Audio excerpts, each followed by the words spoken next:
Hi అండి. Last వీడియోలో జగన్మోహన్ రెడ్డి గారి గురించి మాట్లాడుకున్నాం కదా, ఈ వీడియో కూడా అదే కంటిన్యూ అవుతుంది.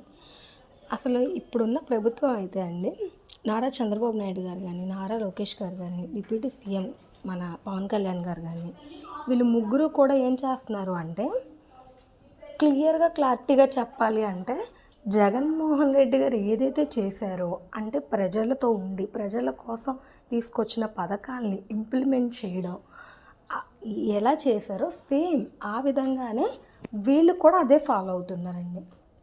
ఎందుకు అంటే లాస్ట్ టైం మనకి జగన్మోహన్ రెడ్డి గారు చేసినట్టుగా మనం ఇప్పుడు చేయకపోతే జనాలు మళ్ళీ మనల్ని 2029లో సీఎంగా నన్ను ఉంచలేరు, నేను రాలేను అన్న ఆలోచన బట్టి ఇప్పుడు చంద్రబాబు నాయుడు గారికి అసలు చాలా అంటే చాలా నాలెడ్జ్ వచ్చేసేసి ప్రతి పథకం ఇంప్లిమెంట్ చేసేస్తున్నారు అనమాట.